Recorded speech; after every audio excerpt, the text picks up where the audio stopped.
The irony that could be pretty ironic is that in the movie they reference, isn't it Wednesday? It is Wednesday, Saturday, right?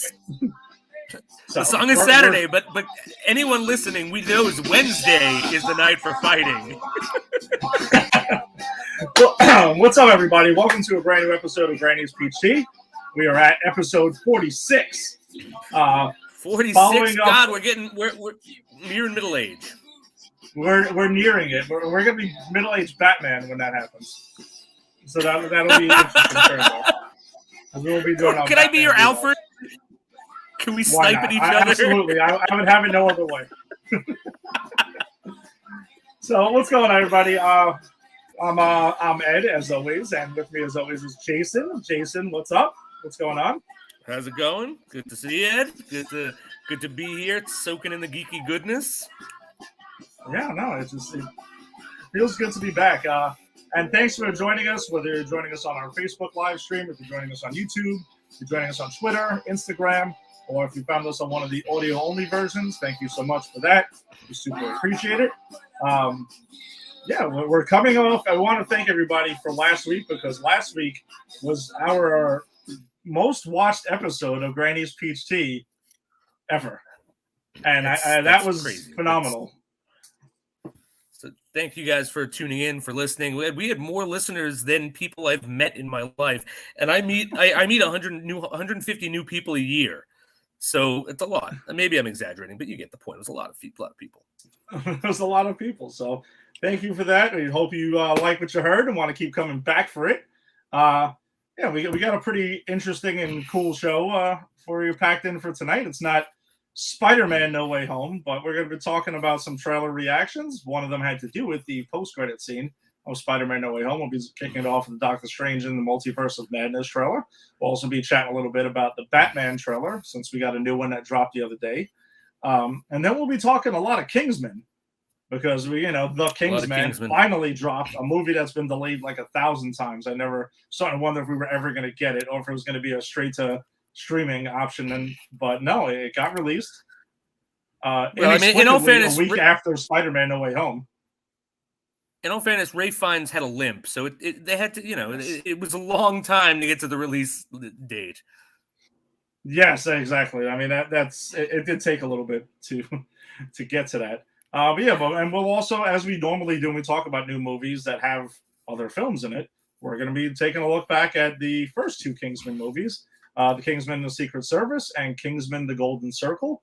So, packed show tonight. But before we get to all of that stuff, Jason, we're going to get back to unhassling the Hoff, because, New Year's is coming, and we're trying to start off fresh with the Hoff. So what do you got for Baywatch Night? It's true. We got to start off fresh with the Hoff. So this was a weird episode. It wasn't particularly memorable, but it's like a boilerplate 90s thriller episode of something. So Garner, who is not the Hoff or the female of the group, is an ex-cop. And so someone that him and his ex-partner / ex-wife put away for life is inexplicably out of prison and killing everyone involved in the trial, starting with the judge. And he promises to have everyone killed in the time it took the jury to put him away. And he actually has a scene with the head juror, like, "Why did you do it to me, man? You never even met me." And the guy's like, "It wasn't personal, man. It was my civic duty." It's just, and so, of course, then Mitch has to, and Angie Harmon have to help their good friend Ellerby out of this jam. And that's it. Like the guy kidnapped, like the guy's playing games with him, breaks into his house, kidnaps his ex just because they're cat and mousing it up. It's like watching Copycat done in the Baywatch universe. And then it just ends. Like they save the day and they kill the guy, and it's one of those endings like, well, we're out of time. Roll credits, in the night, and it starts up. It's just crazy, yeah. But that's hey, you win some, you lose some. That's all. I'm still enjoying the ride. So not hassling the Hoff here. How many episodes do you have left in the first season of Baywatch Nights at this point? Not many, a handful. And there's only 2 seasons. And there's only 2 seasons, so I think I'm on like 17 or 18. So I'm almost to the end. And from what I understand, the second season is when it gets crazy. Oh, it gets crazy in the second season. Okay. Well noted. From what I understand, things get supernatural. They're hunting Loch Ness monsters. I mean, this is what I've heard about it. I got to confirm it. Yeah, and you are a gentleman and a scholar for wanting to confirm that that's the case for the second season of Baywatch Nights. I need to see for myself, because here's the thing. Like, if I watch it and there's no crazy aliens or mythical stuff or Loch Ness, I'll be disappointed. But then I have a story at parties. I've seen all of Baywatch Nights. Have you? But if I stop and then there is those things, I will forever kick myself for not experiencing them. So it's a win-win for me. Fair enough. All right. So let's jump into let's talk about some trailers. So last week our show was also the longest episode we've ever done as well for time. So we got a pretty much of a landmark episode. Granny's PhD episode 45. It was apparently one for the ages, because it was the first and grandest of many things that we had, and we had a blast doing it. But for a time though, yeah, no, we did. We had to not discuss the Doctor Strange in the Multiverse of Madness trailer, which is actually, spoiler alert, the post-credit scene for Spider-Man No Way Home. It's one and the same. Marvel released it in its full trailer form a couple of days later. So it's out and it's in the open now. So now we'll talk about it. And before we get to talking about the actual content, I want to say that this is the only ding. We didn't get to it last week, but this is the only ding I have for Spider-Man No Way Home, because it's just, look, it's a great trailer, but it just feels kind of lazy to be like, Feige's like, oh guys, we just gave you this amazing film. We give you everything you want. I'm not giving, just cut them a fucking trailer and let it go. Like it just seems like usually it teases something, but this isn't a teaser. This is a full-length 3-minute trailer as the end scene. And look, I was glad to see the trailer, but I just was like, really? You're just gonna cut the whole trailer for us here? But that's it. It's such a small point. Who cares? Well, two things though. Jason, do you remember though, this isn't the first time they've done this. It's been a while, but this is not the first time. I forgot. What was the other time? Captain America, the First Avenger. So we're going back to phase 1. We're going back a while now. Okay. The post-credit scene for that was a trailer for the Avengers. That's what we got. That was it. Okay. I forgot about that. Well, that's what I'm saying. No, it's been a very long time. But no, you're right. And I agree with you in a lot of aspects of it. But this was also something I kind of called, as that I kind of assumed that this was going to be the case, because I wasn't sure what they were going to tease that was going to be related to Spider-Man, and how was it advancing anything, because so many things were up with Sony and Marvel, and there was a lot of unknown until Kevin Feige put it to rest a couple of days later, saying, "Hey, we're making a movie. We're already working on the next movie. It's all good. We're not going to keep you guys in limbo like last time and people lost their minds." So by process of elimination, I kind of figured this was the only way it can go. It had to do with Doctor Strange and Multiverse of Madness, and it was a rumor that leaked. Oh, no, not a rumor. Sorry. But the story went online saying that the trailer leaked. So putting all this together, I'm like, all right, this is probably the post-credit scene. And I guess that's why I was just expecting it. I'm glad it wasn't the mid-credit. If this was the only thing we got, then I would have been annoyed. No, but we did get the Venom mid-credit scene, so that was cool. And what a mid-credit. That might be one of my favorite mid-credit scenes of all time, simply for what it opens up. But anyway, we discussed that. Yeah, it was a pretty big. We'll talk about that one time. We'll have to somehow attempt to rank our favorite mid and post credit scenes, because we've never really done that. We haven't actually done too many MCU films, so again, the only non-new ones we've done are the Spider-Man. Yeah, exactly. Non-new ones, right? Yeah, because we talked about the other ones, but all right. So let's just talk about this trailer quickly. I mean, there's not too much to really diverge into, but we get to see America Chavez, who is an alternate universe, essentially Captain America. She's pretty prominently featured in the trailer. We see her throughout, and she jumps throughout the multiverse and stuff like that. So that's one character that we got confirmed. Obviously, we get Strange going to see Wanda Maximoff, who we knew this was coming. That she's had familiarity with the multiverse. I'm sorry, go ahead. No, that scene where he walks up and she's like, "Look, I know, like I don't even want to talk about West Haven." He's like, "Oh, I'm not here about that." Like that sent chills down my spine. Like that could have been the post-credit scene. I would have been happy. Just that small interaction, because that was just good. Yeah. No, the way he approached that, and then we're all thinking like she's gonna, he's gonna be pretty pissed off about Westview and wanting to like, get a whole thing about it. But I have a feeling it's gonna come up in the film a little bit more. Just not, maybe at that moment. Yeah. Because we're gonna get into that she has the dark hold, which we're gonna assume Doctor Strange is familiar with, and he's, she's been going through the multiverse trying to find her sons, because her sons are, somewhere out there, or a version of her sons. So that's where we're gonna assume that that's been her mission since we last saw her in WandaVision.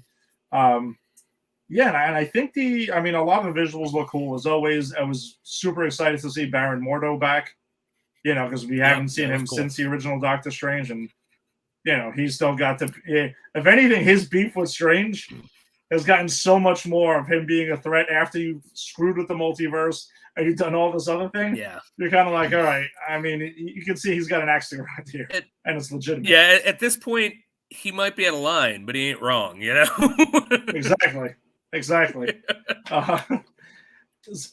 So we got that, and then we also get the big one. There is we see an evil Doctor Strange at the end of the trailer. He was talking about how things really got out of hand, which most of us are led to believe who watched What If that it's Supreme Strange, that he's from What If that's there. That would be awesome I completely am sure that's what it is. But if the MCU goes, oh yeah, you know what you didn't think we were going to do? We're going to connect the MCU to the What If cartoon in one of the biggest movies. That's right, mic drop. We're the MCU. Like it's again, like I would not be surprised if they do that. No, they can, and we know now that we can both officially say that it's like everything, all the cards, everything's on the table now. Things we never would have imagined in a million years are on the table now. Yeah. The moment Andrew Garfield and Tobey Maguire and the villains stepped into that movie, like that was it. And if they can somehow procure the rights, they can do it. That's what it's about. Yeah. And we talked about it last week. They legitimized the Netflix Marvel shows as canon now. So that's they're in.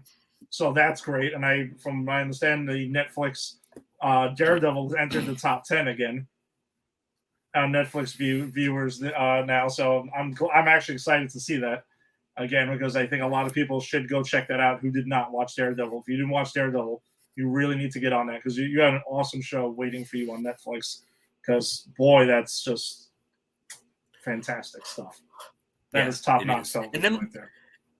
And then watch the first season of Jessica Jones, because I mean, come on, yes. David Tennant and Kristen Ritter. Oh my God, that's my favorite. As much as I love Daredevil, but that first season of Jessica Jones, I actually think I'm going to rewatch it. I want to hear your reaction to this after you've watched season 3 of Daredevil. Okay, I really do, because that is peak Netflix Marvel right there. When I'm finished with my Doctor Who binge, which I'm almost done, I'm gonna go Daredevil and then Jessica Jones. So I'll be caught up on season 3 quicker than you think. Yeah, no, it's not a ton of episodes, but it's and it is something. I can't wait to hear your reaction to that. We got a comment in here from Alex regarding the trailer. If you look closely in the trailer, you can see Wanda bonding Wong's wrist with her magic. He better not die in the movie. Alex, I think I can safely say Wong will not be dying in this movie. I personally don't see that. No, I don't see that. He's the Sorcerer Supreme, for Christ's sake. Hey, he's the Sorcerer Supreme, right? Which I think Stephen Strange will get that back eventually. But besides being the Sorcerer Supreme, he's kind of been, right now, in a way, he's almost like their Nick Fury, the current day Nick Fury. Like he went and recruited Shang-Chi. So And I'm going to say he's yeah, better than Nick Fury because you know what Nick Fury never did with the Avengers? Karaoke. it's true. He didn't. He may have done some wild shit, but he didn't do no karaoke though. He didn't do no karaoke, man. Man, I'd have loved to see Nick Fury doing karaoke with like Thor would kill or something like that. I would love that. Oh my god, them drunk. Yes. Do we think we're gonna see any other of the What If multiverse characters in Doctor Strange and the Multiverse of Madness? I mean, I know there's been rumors out there about Agent Carter, Captain Carter. Agent, she would have shown up. Captain Carter, yeah. Captain Carter is the one that I would say, but we already. I mean, who knows? Maybe you can't confirm or deny it based on this because you said we already have another multi-dimensional Captain America, right?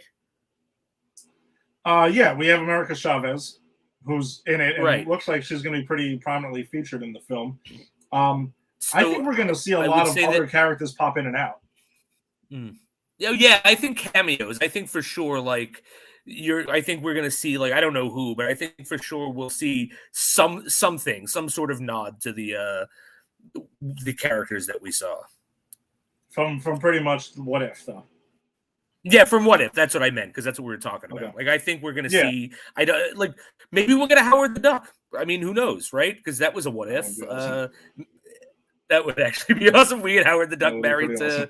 Awesome. Yeah. I wouldn't mind seeing Party Thor either. And you know what? If anyone is going to come on this movie, it's going to be Party Thor because Hemsworth loves doing it. Like, I think you're going to have to pry Hemsworth out of this role when he gets too old. He loves it so much. So, like, I could see him going, do Party Thor in the movie? All right, I'm in. Alex wants to know if you think we're going to see Mojo. I think, all right, look, I didn't explain this on the show, but I actually know how Mojo is being set up in the MCU. I figured it out. Okay. Mojo. Yes. Okay, so Mojo is huge with TV, right? He's putting us all on, he wants to pretty much make life a reality show, right? What is the one constant between universes in every one of these movies? Pat Kiernan of New York 1. That's true. He is the Nexus being of all Nexus beings. He is. Now, I posit that he is Major Domo, who in the comic is Mojo's right-hand man, and he is setting up the webs of Mojo so he can collapse it all into itself, and we all be on Mojo TV. That's how it's going to happen. You heard it here. I really hope that they use Mojo sometime when the X-Men come into this thing, because, man, you would lose your shit. You would really I've been talking about Mojo shit. so much, it's like, I would. I really would. I think I've mentioned Mojo in every single episode that we've done of this show. Probably. Probably. Do you think that we get any acknowledgments of past Marvel non-canon projects? Like, do you think there's a chance that we see anyone from the X-Men franchise pop in? I think anything's on the table. I wouldn't be surprised if you get like a Logan cameo, or I mean, who else could they conceivably get back from the X-Men? Because like Ian McKellen, Patrick Stewart, they aren't coming back. They're like, go fuck yourself. Oh, you've already cut out checks. I don't know, man. I don't know. The X-Men are tricky though. And the reason I bring them up immediately is because we know they're going to be rebooted within the MCU.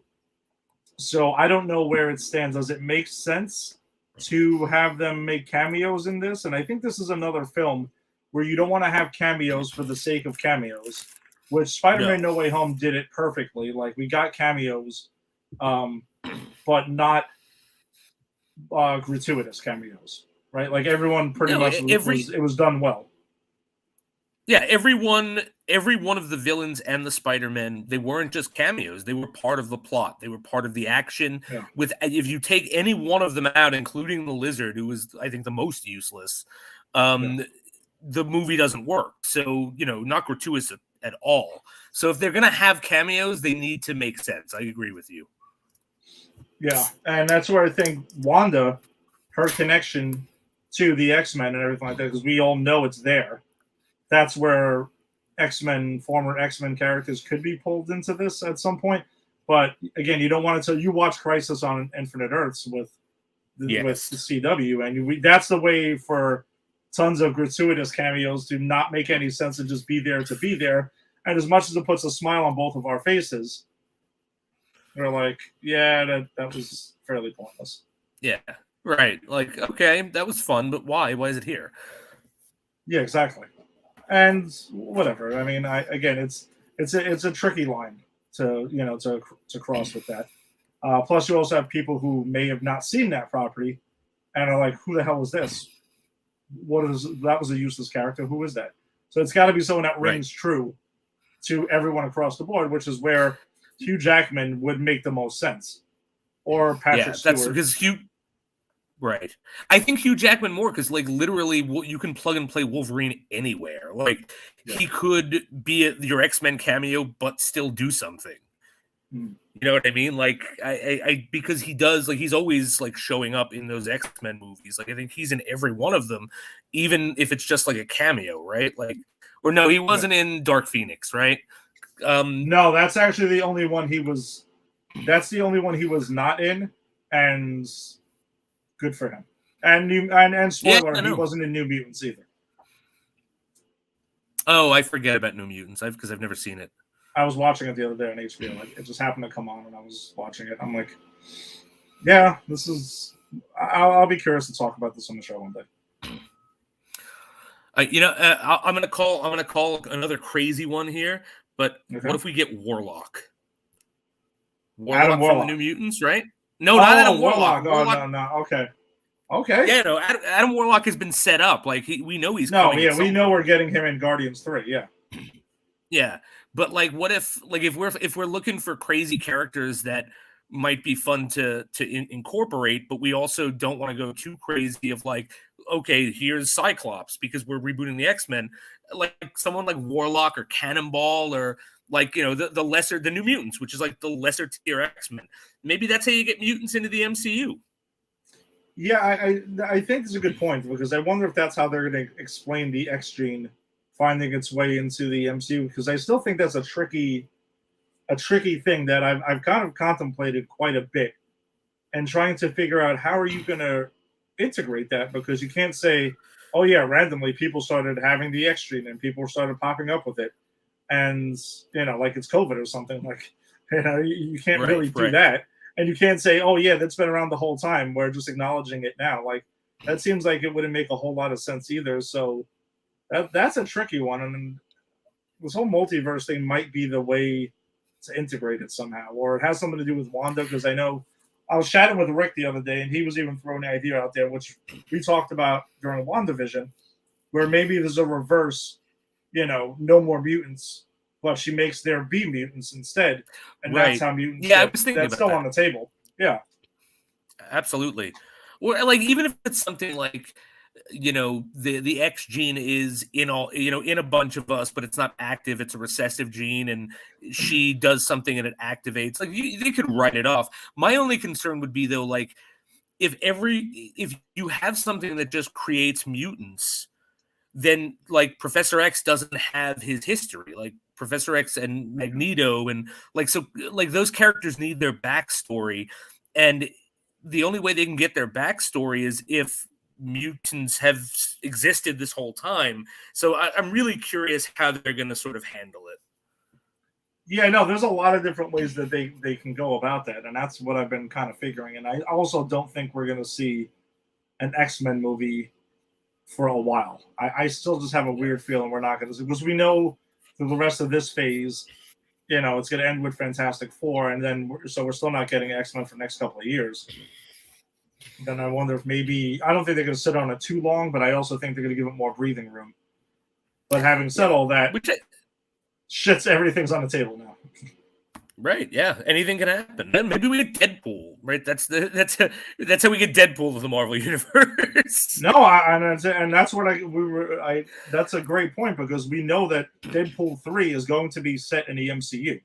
Like, that's essentially been confirmed.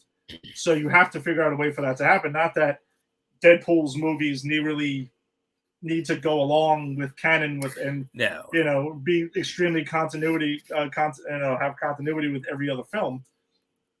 But this is a way to acknowledge how he's being brushed into this thing. Yeah, completely. So, all right. And then I think the other. Anything else on Doctor Strange? Any other theories or anything like that we want to unpack here? No, that's it. I got my mojo theory out. Life is good. I think I'm good though, but I'm excited for this. This is. I mean, I think it goes without saying. This was the one I'm excited for second. Like the first. Yeah, this Spider-Man. is the next. Yeah. Yeah, this is the next one I'm really hyped about because I love this multiverse stuff and seeing what they did with Spider-Man. I can't wait to see what they do with Doctor Strange. So that's my closing thoughts. Yeah, and also by the way, one thing that I kind of didn't want to forget about: Sam Raimi is directing this film. Oh yeah, that's right. That's right. Which makes sense because it kind of does look like a horror movie. Like the trailer does look. We talked about this when we did the first two Spider-Man. Like there were moments that Sam Raimi really brings his horror background that works. So this is going to be exciting. Yeah, I'm super amped for it. And it's the next MCU movie that we get, and that's not until May. And we don't have any shows that we are aware of right now between now and then either. So it's going to be a little while. I mean, we were on MCU overload for this year, and now it's like calming down a little bit. Gotta be on cool dad. They don't want to give us too much. They don't want to overflow the cup. You got to fill the chalice to the brim, but not let it drip. For some, speaking of filling the cup, they have the Batman show that came out this week. Yeah, this is a trailer that focuses mainly on Batman and Catwoman, and that's really, really the focus of the trailer. We got a ton of new footage in this. Just my excitement continues to go on with this film. Yeah, it's in March, so it's the next real big one. Even though the only comic book movie we're getting between now and then is Morbius, which a lot of my Morbius excitement is, besides I've said that I've liked the trailers for it, Spider-Man No Way Home gives me so many questions going into Morbius now that I need answered. So there's a lot of intrigue going on with Morbius. So my excitement level is pretty high for that. But admittedly not as high as for the Batman, because again, we're both big Batman fans. That's your main guy. So I'm going to lean to you on this. But I want to just say though, my excitement for this is high, and I like Matt Reeves too. As a director, I like what he did when he took over the Planet of the Apes franchise. I love what he did with the second and third one. A franchise I never thought I would have cared about, but I mean, I do like the new ones, the newer trilogy that they had. But if I had to say there's any hesitation on this, and I'm curious to see what you think, is the dark, gritty, realist, set in reality Batman.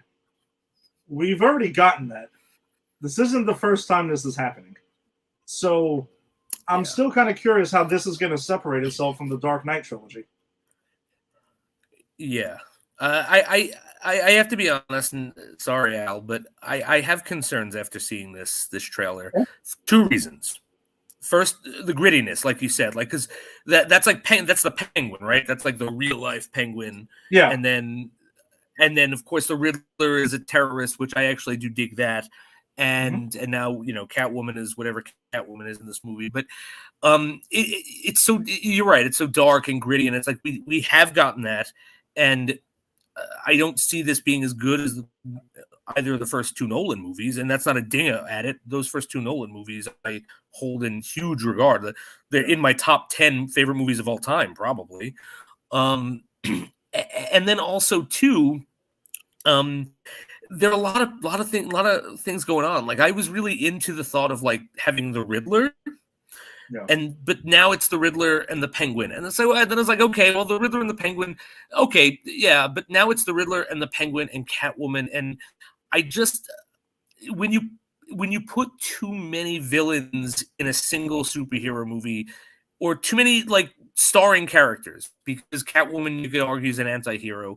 It can muddle it. It can really muddle it. It's a hard thing to juggle. I don't think I've ever seen a Batman movie pull off more than two villains well. And and really like two proper big villains, and not fall apart under its own weight. So those are my two concerns. Well, I guess I have well, let me put up Farachi's comment as Bossman is tuned in and dropped us a note. Good point. I'm semi-excited about the Batman, but I won't get too excited about it. If you expect disappointment, then you can never really be disappointed. Kudos, Farachi. I like that. It's very true. Farachi went to see Spider-Man No Way Home again just to make sure he liked it the first time. Joking around, obviously, because he's a big Spider-Man fan as well. Obviously, he loved it. I'm surprised he wasn't on the show. He was. I think he said he had something going on at the time, and we had like a pretty big thing going on there that night. So I guess the thing is this: as excited I am for, it's just because it's just because of not too long ago we got a young Batman story with the dark, gritty stuff and realism, and we're getting it again. So you have a lot to top with that. And it's funny because I'm gonna probably say Farachi is nervous because it's DC films. Because we've gone back and forth about this through the whole time we've been doing Granny Speech. I think he's nervous about it. I can second that because if we said magically this was an Kevin Feige produced MCU property, we wouldn't be worried about too many villains. We wouldn't be worried about a lot of things. We know we would get the trust. But I'm putting more trust in Matt Reeves. We just watched Kevin Feige give us 5 different villains, all taken out of literal different universes. If Feige were doing this, I'd be like, hey, more villains if you want, Mr. Feige. Whatever you want, you do. But I'm sorry, I didn't mean to interrupt you. No, you're right, though. But that's where the trust lies. I'm putting my trust in Matt Reeves that he can handle this, and that DC has turned their corner with a lot of things because, if we look back at their recent track record, the Suicide Squad was fantastic. Oh, phenomenal! I love that. One of my favorites. Right, and that's one that they produced last year. Yeah, Wonder Woman. Man, I'm just thinking back on it now. Wonder Woman 84 was the one where they fell apart with that one too. But you're allowed to lay an egg in here and there. And I'm not going to blame DCU for that because, that was very much the film that the director wanted to make. Patty Jenkins, terrible names. But, so it's like, she makes good movies. She made a bad movie. I'm not going to blame the Suits for that because I don't think that I don't think it was their meddling that did it. No, I don't think it is. I think they just wrote a bad movie. Yeah, exactly. But Rick, why did you say that name? I don't think we're gonna get a Martha name drop like that in the Batman. Oh. I am sure the parents thing will be mentioned. I don't think we're gonna see it this time. I have a feeling we're not gonna see it now. Which we don't need to see the pearls hitting the floor. No. And of course, Alex chiming in. Why'd you say that name? Naturally. Yep. Naturally. And Farachi was out of town, but you guys nailed it. Thanks, boss. We appreciate it. Thank you, boss. We feel pretty proud about our last episode. It was pretty awesome. And Alex is chiming in. I'm really hyped for this movie, but if it's a disappointment, I'm going to start lowering expectations for every movie. Alex, we're not talking about to like dampen your expectations for the Batman. Yeah, no. We are excited for it because, truth be told, if you give me or Jason a Batman movie, we're going to be excited about it. We know what it's coming. We just want to know what in this take we're going to get that's a fresh take on it from the Dark Knight trilogy. And I know we chatted on our Facebook page, Alex, that you have not seen the Dark Knight trilogy. I highly recommend you visit that because I think you'll love it. Come over my house. Next time you come over here, you stay the weekend or whatever, we're watching the Dark Knight trilogy. That's going to happen. Yes. I mean, Batman Begins and The Dark Knight are a list comparable with any franchise anywhere, and they're some of the best comic book movies ever made. Period. I really think that at least an argument can be made for The Dark Knight. That is one of the best movies ever made. Like, I'm not like, I mean, technically, Christopher Nolan's he's an auteur. He's a filmmaker. I mean, if you really want to, feel smart and stupid at the same time, watch Tenet, because it makes you feel smart and then you go, I have no idea just what happened. You feel stupid. That's what he does. But so the fact that, he made that movie, it's a brilliant movie in what it does. So it's like, that's the thing. It's going to be hard to come close to that. Yeah, and I know Matt Reeves has said recently their goal is to top the Dark Knight trilogy. And good, I'm glad you're shooting for it. I mean, but just hey, shoot for the be stars. careful. Yeah, but just be careful. Don't collapse on yourself. Right, and because it can go two ways with villains, with multiple villains like this. That's why I think you cap it at 2, because 2 you can sort of balance.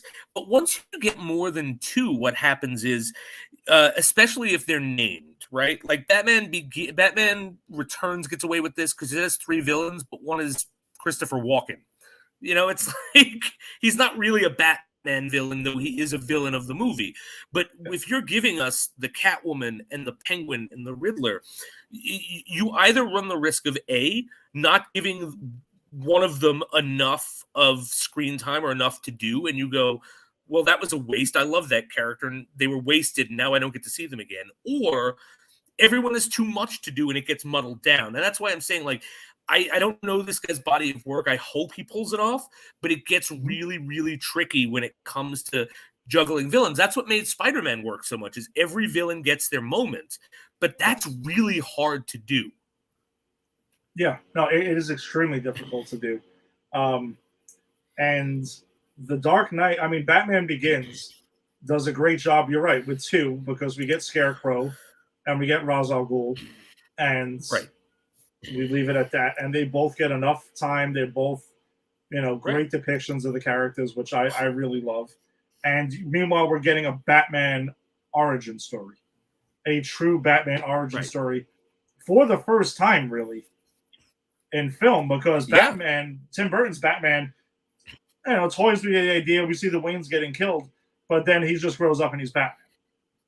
Like this really, Batman Begins really takes the time to unpack it. I can't wait to talk about this movie in a couple of weeks. A couple of months, me too. When we get to it, because I love Batman Begins. Holy shit! I do too. The more I've watched them, I think Batman Begins and The Dark Knight are a lot closer than people think.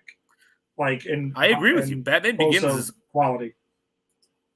Phenomenal movie, and we'll get into it when we get into the movie, but the fact that it opens up and you see Bruce Wayne in like the prison camp, like with the prison, and it's like it throws you right in, but you still get the origin, and it's like so perfectly mirrors like themes of the comic. Like it's such a wonderful movie.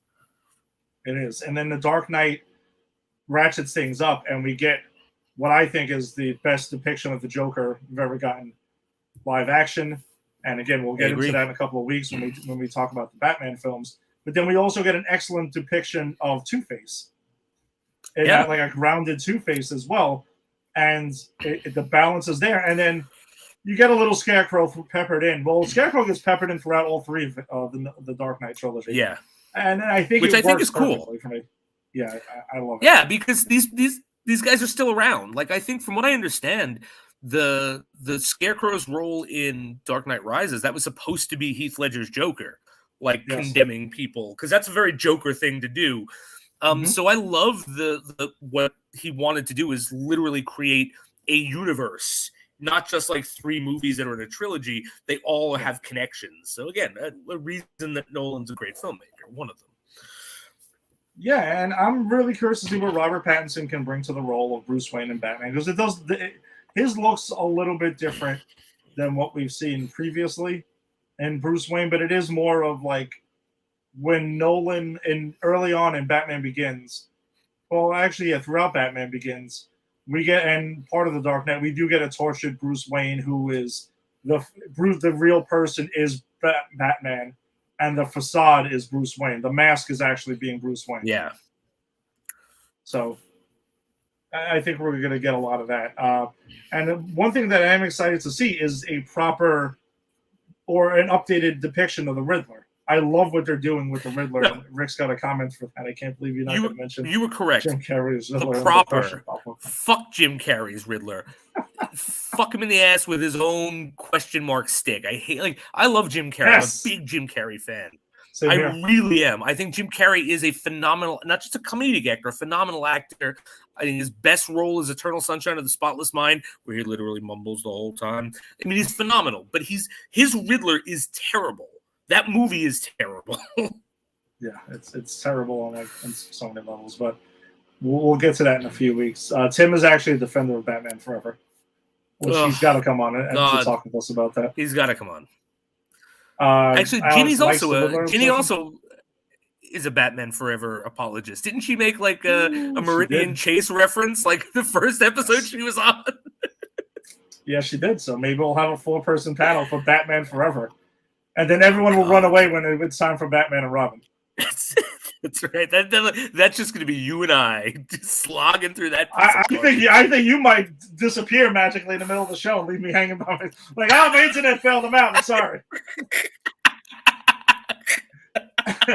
I might be tempted. I might be tempted. It's sorry, my internet froze. Cool party. Oh man. Yeah. All right. So, anything else about the new Batman trailer? I mean, I think for a trailer, it has got me more excited for the film itself. It works as a trailer on its own. We always talk about that. Like, we try to grade it as a trailer. But I'm already excited for this movie. I just think that I'm not doing complete cartwheels just quite yet because I want to see what you're bringing new to a rebooted Batman. Like, if you're going to reboot a character, you need to bring something new to the table. And again, like, if you haven't seen the Dark Knight trilogy, then I understand why someone could be super excited for this because this is fresh and new, and they have not gotten this. For those of us who have seen the Dark Knight trilogy, you got to show me something here. Yeah, agreed. Yeah, so all right. So let's get to our films then. Let's get to our film segment here because it's time for Manners Maketh Man. For those who may have not known, great. I love that line as well. Manners maketh the man. Love it. So if you're not familiar with it, Kingsman is actually an adaptation of a comic book series called The Secret Service. And the characters in it are Kingsmen. It's a Mark Miller comic that was written. So yeah, this is an adaptation, so it falls right in our wheelhouse. So we want to talk a little bit about the first two films, and then we'll get into the new one, The Kingsman. So, first film. Jason, what were your thoughts on the rewatch of The Kingsman, The Secret Service? And I was thinking about this earlier. We also do 00 Deep Dive. And I feel like we're talking a whole lot about spy films. Yeah, these next we are. It feels weird not having Ginny on this episode with us, but it is a little weird. I'm not gonna lie, it is for the spy stuff. Yeah. And I love this first Kingsman movie. I love it. I love that it opens up. Well, not that it opens up. I love that, like, the story, not the movie itself. One of the first things we see in the story is the British guy from Pirates of the Caribbean. I forget his name, but the guy who plays the Commodore is like a super James Bond spy, and he like breaks in, and he has this super cool move where he kills the guy bringing the drink, takes the drink, and he's like, would be a shame to waste it.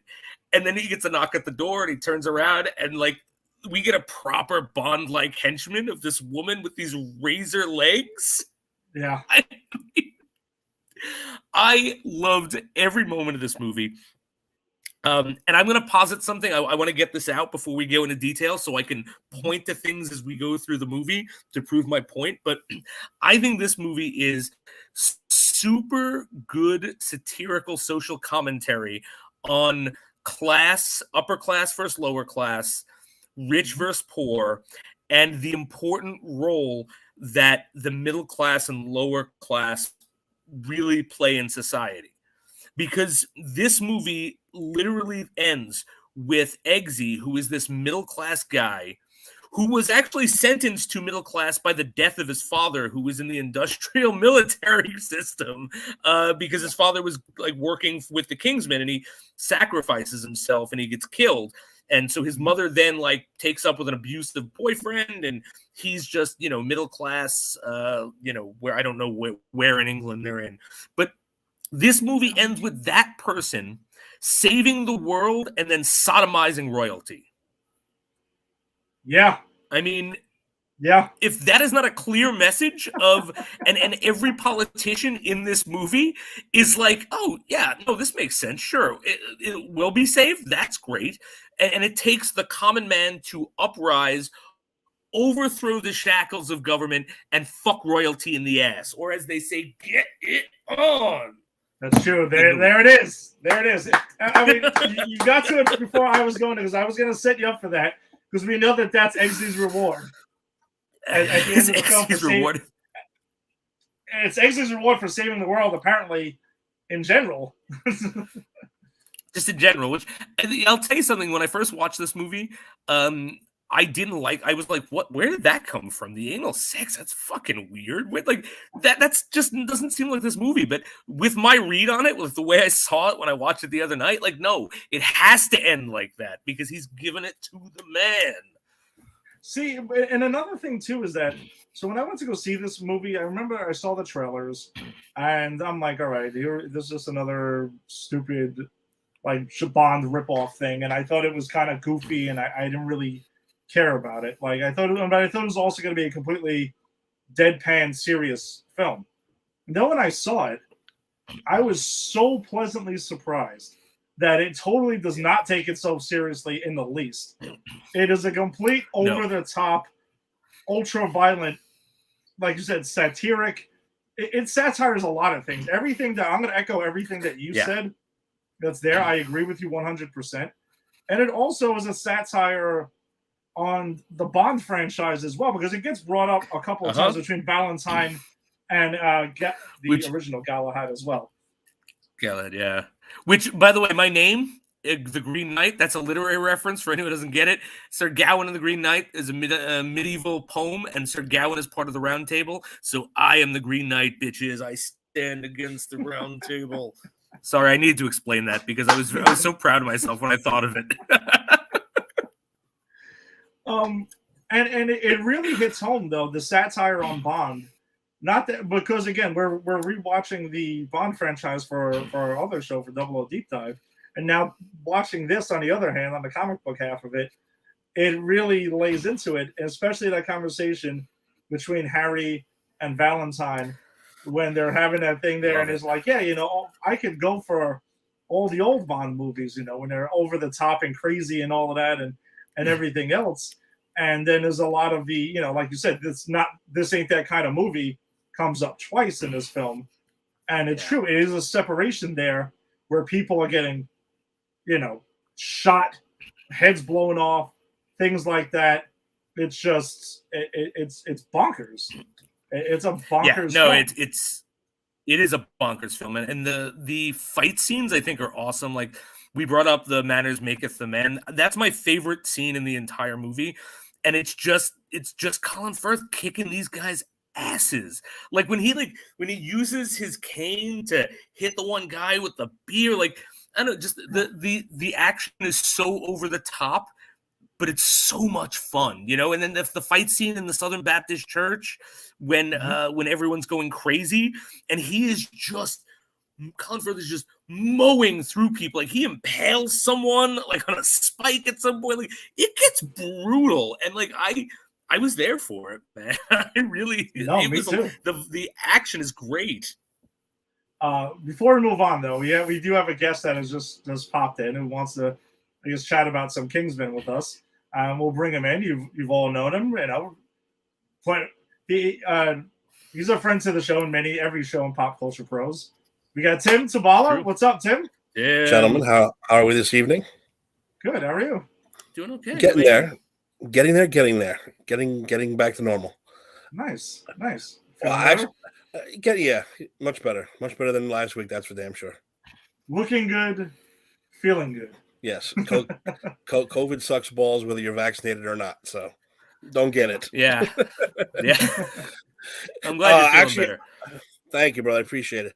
I was hoping I could interrupt you for 1 minute for a small editorial, if that's okay.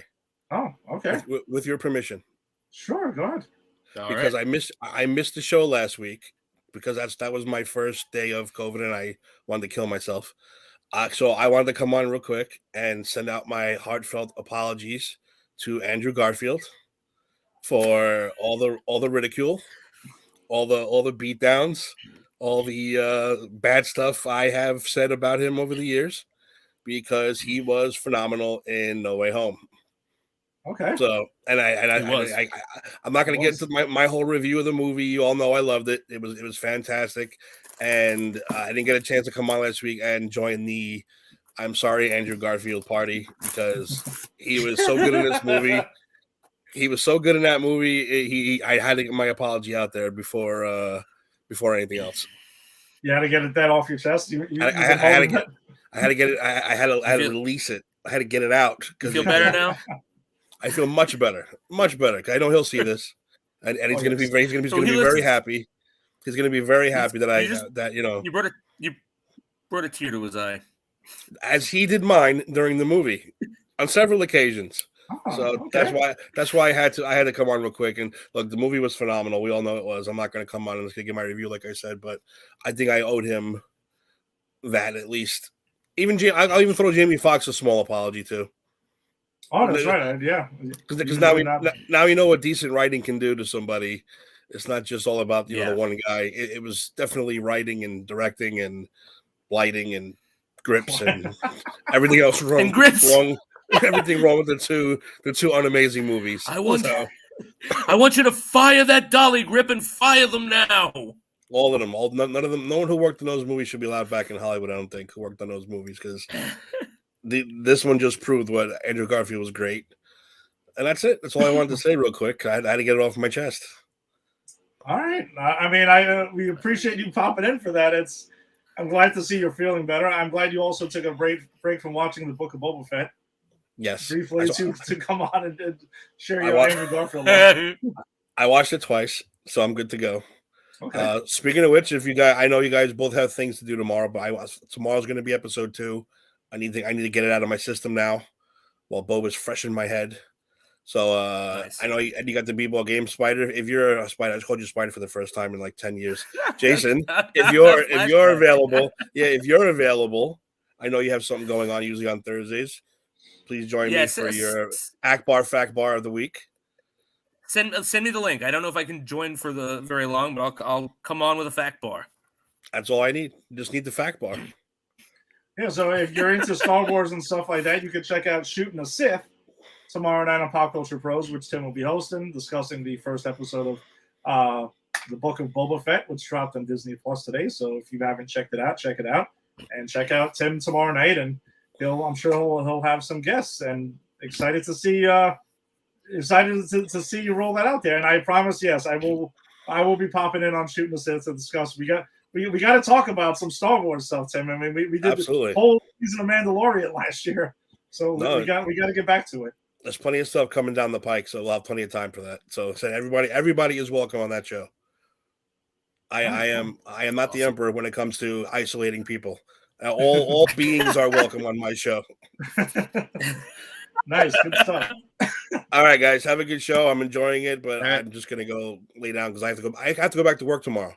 Oh. The CDC changed the rules. It's now 5 days if you're vaccinated. So they're like, you're coming back to work, asshole. I was like, okay, I'll go back to work, no problem. So I'm going back to work tomorrow. COVID, but okay. Yeah, I'm sorry. If my test is negative, I go back. If not, then I'm coming home. Okay. So, all right, guys, have a good get show. Some rest, man. All Feel right. better. Yeah, man. Talk to you later. Get some rest. All right, later.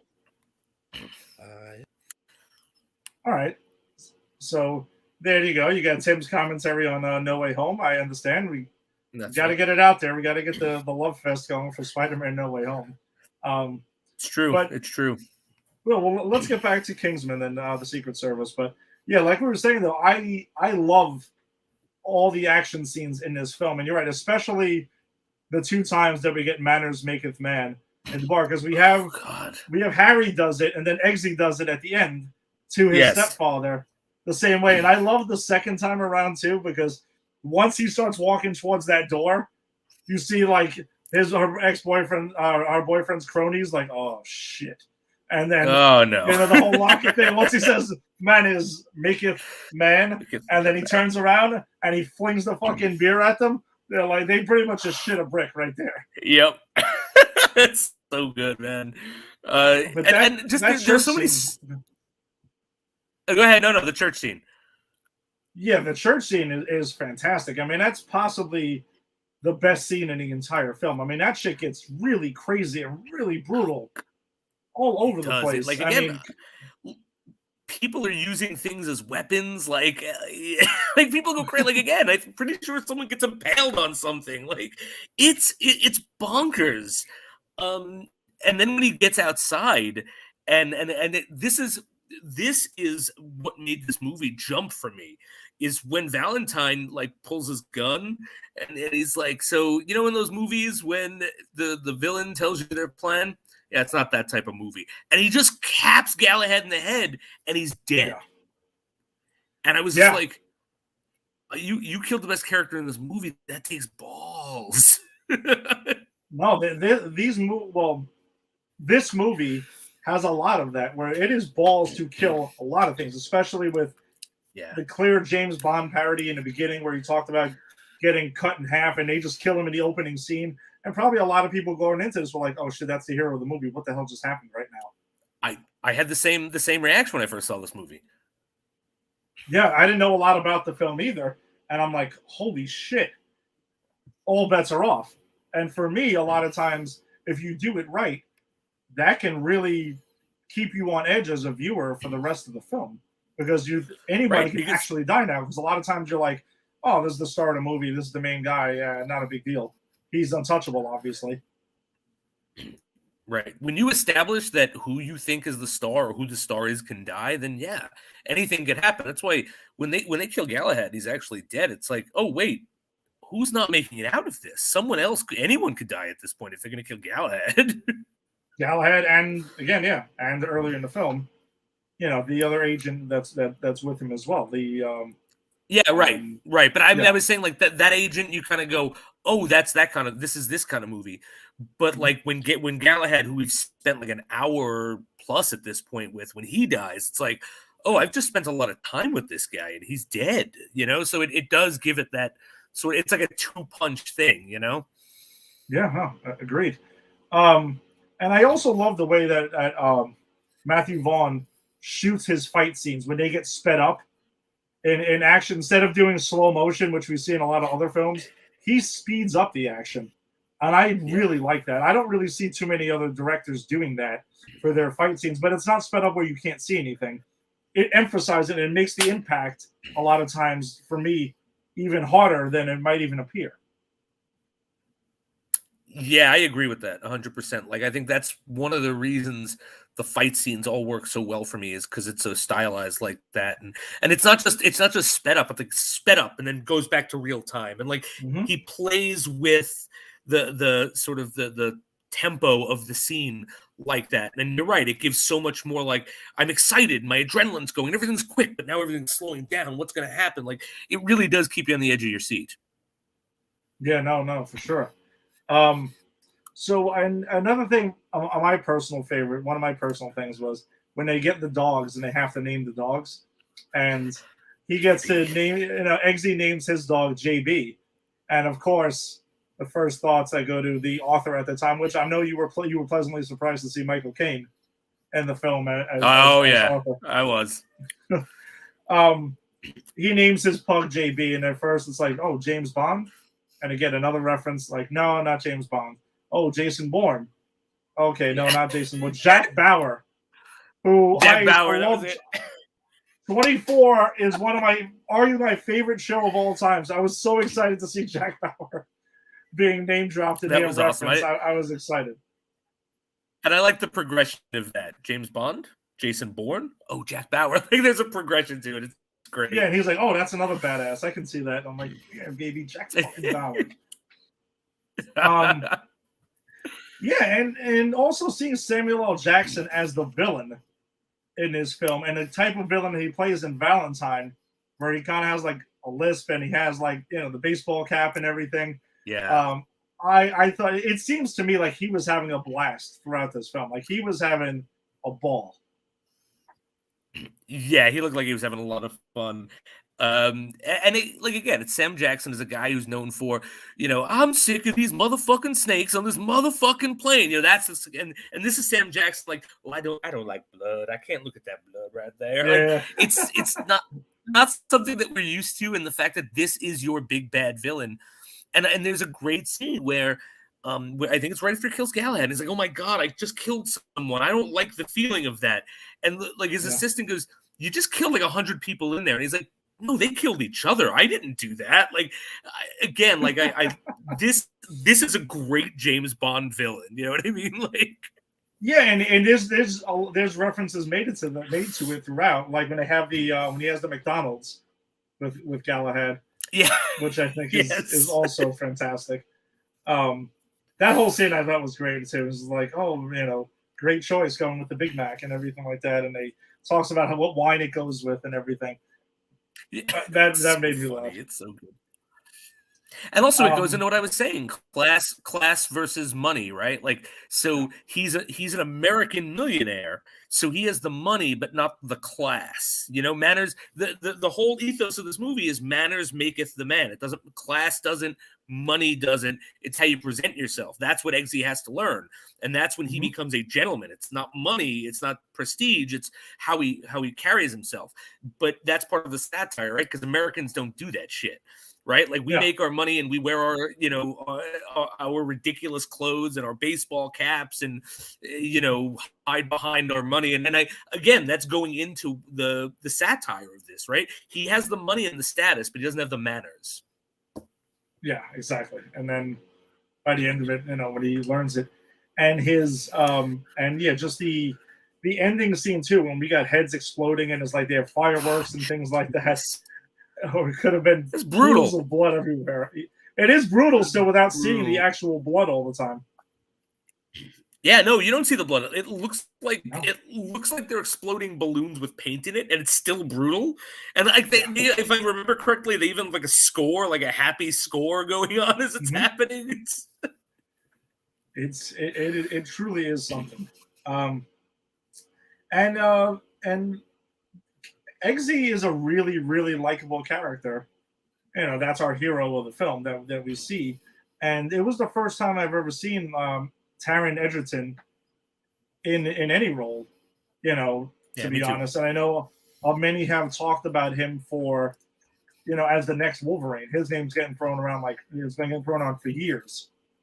For that, I'm curious to see if that happens or not. But I liked him a lot as a leading man in this. He's his character is super likable. Like you said, he starts in middle class, works his way up, but doesn't change who he is at all. Like, and since you're right, it's about the presentation. He learns how to be a gentleman from Galahad, and that's what he presents himself as. Right, and this movie is almost like Pretty Woman, right? Yeah, which, by the way, also gets referenced as well in that one scene between him and Galahad. That's true. And I actually do love that the reference he does get is My Fair Lady. Because, of course, I love My Fair Lady. Yeah, and he, of course, though, at the end of he's going ahead and save the world and breaks into the Valentine's base, and he meets the Swedish princess that's there. He's going to go ahead and save. And she's just like, listen, pretty much, if you go ahead and save the world, we do it in the butt when you're done. And he's like, all right, fair enough. All right. Let's go. And then obviously goes ahead and saves the world. Then after saving the world, grabs to his champagne and everything like that, 2 glasses, doesn't forget about that, goes to the room. And it doesn't get forgotten about. And Merlin being able to see whose glasses in the final scene of the film is and you just, hilarious. Just see some cheeks. Yeah. Yep. And it's like, literally, I'm out. Literally, the last thing you see in this movie is royalty about to be sodomized. I mean, you can't tell me this isn't social commentary. It is something. And I also think that was a thing where it was kind of like a satire and a goof with Bond also. because we know Yes, of Bond, course, and you know, 100%. always that's usually how a lot of Bond movies would fare off. But this takes it to the R-rated next level that Bond can never go to. Right. So I And thought it's that not, was a and it's very good not ending. like, it's not Bond being like, "Hey, I've just saved the world." It's like, "Oh, you're gonna save the world? Oh, we can do you can do it in the butt if you save the world." Like, I kind of like that it's the woman who brings it up. Yeah, exactly. And Eggsy's like, oh shit, okay, let's go. All right, I'm not gonna say no to that. So, anything else on Secret Service before we move on to Golden Circle? Two things. Merlin, of course, is great, and I think we'll talk more about him in the next episode. I just love that actor from Mark Strong. a lot. But what did we cover him? Yeah, Mark Strong. I forgot his name. He was the villain. Or he was. I argued he was not the villain of Shazam. Right. That was that actor. I loved him in this. I think he's fantastic. I love the scenes where they're testing the Kingsman. And like they fill the water up and they see someone die and then someone's not parachute they're told is not going to open. And Eggsy's like, why was it mine? Why was it mine? He's like, come here. Merlin's like, come here, say that into my ear. And he just pulls the parachute and it hits him back, showing like everyone had a parachute, dipshit, you know? Yeah, because he was saying to Merlin that, why was I the guinea pig?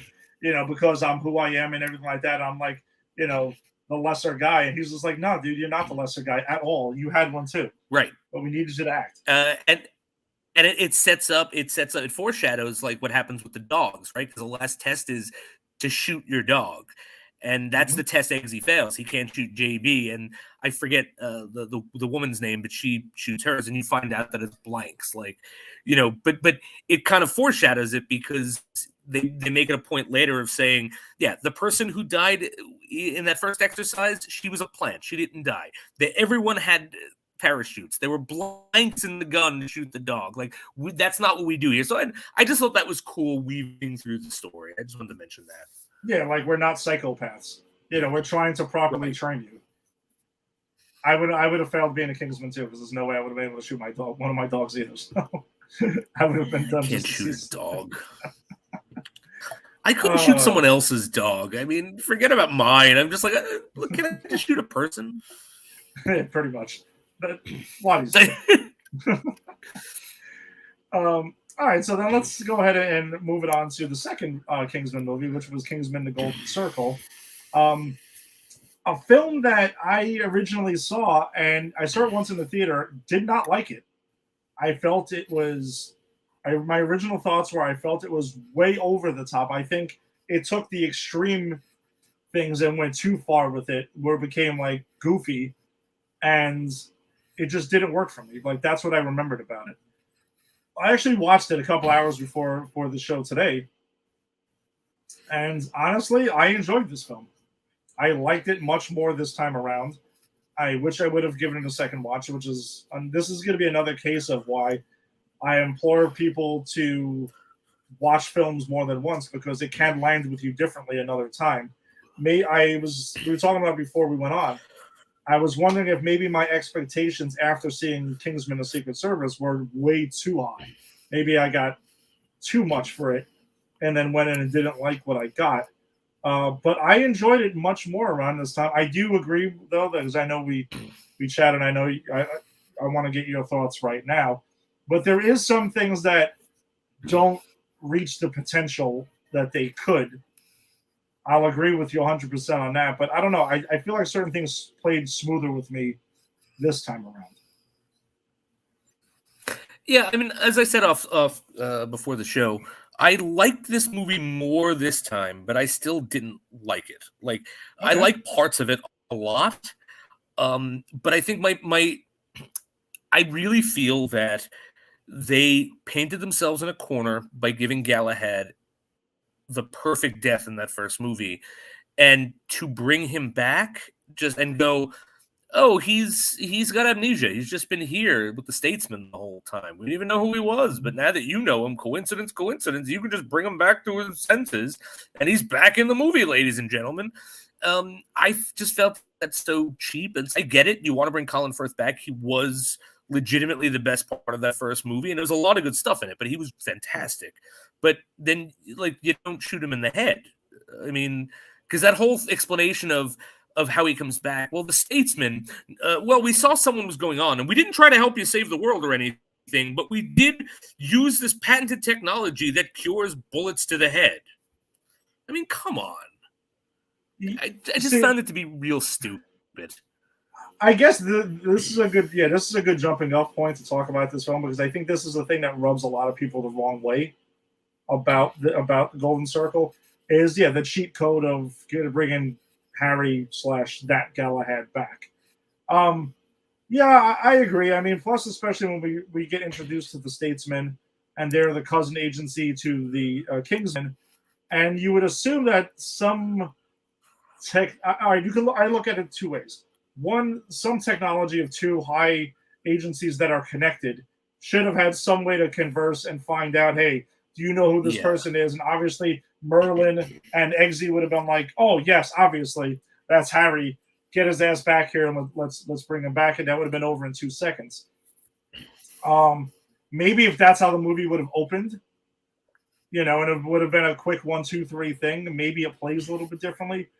Or the other hand, I look at it as maybe you can say that this is how secretive Kingsman is and Statesmen are, that they don't even completely fully diverge everything to each other. They're that super secret.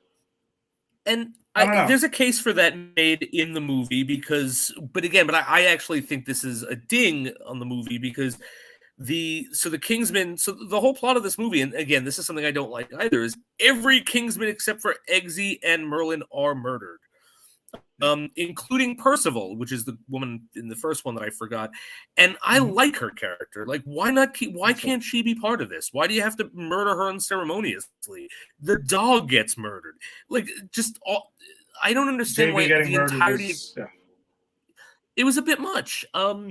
So I didn't like that. And then their emergency plan being just a bottle of Statesman whiskey with the Kingsman logo on it. Okay, but then what the hell is that going to do? Because when Merlin and Eggsy get to the Statesman in Tennessee, was it, or Texas, whatever the fuck it was, Tennessee, right? Because whiskey. I believe it's Tennessee. Yeah, like they're like, hey, you guys are intruders. We don't believe Kingsman. What the fuck? What are you, tailors? Get out of here! Like, and it's only when they open their vault. So it's like, what's the point of a backup plan if no one in either of the organizations have any idea? So if someone didn't think to open up the backup plan vault for the Statesmen, they just would have murdered the Kingsmen, and that would have been the end of the movie because they thought they were spies and terrorists. Like, again, it just doesn't make sense. Why? Like, if you want to get the Statesmen with the Kingsmen, send them on a mission. Don't kill the Kingsmen and then they have to go to the Statesmen and all this rigmarole. Just send Eggsy on a goddamn mission. Kind of like Bond and Leiter. Right, exactly. Like, I didn't understand why we needed all this lead up to get there for, again, a backup plan that doesn't make any sense because it's just going to get you killed by the Statesmen unless you're lucky enough for the Big Lebowski to open up the vault, Seeing Jeff Bridges, this is by the way, both of just to see the cast for this, they upped it a notch from the first one, where we get Jeff Bridges, we get Halle Berry, which I love. I love her role because it's such a small role and she's so unassuming, and it's fucking Halle Berry. Yeah, exactly, and Academy Award winner. Hello. Yes, I would have to say is that who's really underutilized in this film is Channing Tatum, because this was also a time when he was starting to blow up, and I love his character Tequila in this film is awesome for the time we get with him, and then he's just not in the movie anymore. He gets written out then. Yeah, and again, that's one of my problems. It's like I was sold on the idea of Kingsman working with the Statesmen, the Brits and the Americans, and it's like, but they don't really work together. Like Tequila's written out right away because he does drugs, and that's the whole plan. Poppy, who is God, what's her name again? I'm so bad with names. Julianne Moore, thank you. And I love Julianne Moore too. It's a sin I couldn't remember her name. But we have Julianne Moore, who's like a drug czar, and her plan is to poison the drugs and hold every person who's ever done drugs in their life ransom or they die if she doesn't get her demands met. And Tequila does the drugs, and then so he's right out. And Jeff Bridges isn't going in the field. The only field agent we get is Whiskey, who #spoilers turns on them. So it's like we don't even really get to see the Kingsman and the Statesman together. And that's why I said before, this is a movie of missed opportunities. Yeah, so when in the trailers came, though, I was excited about the Statesman. Now, the little bit we do get of the Statesman, I love it. I actually do love it. I think it's fantastic. It's cool. Yeah, between Jeff the Bridges, electric Halle lasso is Berry, awesome. Channing Tatum, yeah, and I love Eggsy's line about skipping rope. Like, I don't know why, for some reason that just cracks me up every time. And Whiskey kicks some serious ass when he's in this. And he even does he fills in for the manners maketh man scene in this film in an American bar because Galahad is kind of he's not righteous yet, and he tries to do it and screws it up. But then we get the Statesman version of it, and it's wild. It gets really wild. And Pedro Pascal, who we love also now. Oh, yeah. Yeah, he is good. I got to admit, though, I didn't... part of Wonder Woman 84. Yes, he was. And that was a terrible movie. Terrible. But see, the manners make it the man scene, as crazy as I like the fight scene, it didn't play for me because, watching Colin Firth fuck it up is just, that hurt. But also, B, like, there was a reason in the beginning that in the first one, there was a reason that those like toughs are harassing Eggsy, right? There's a history. And they even say, Galahad, get the hell out of here, old man. And he decides to take things into his own hands.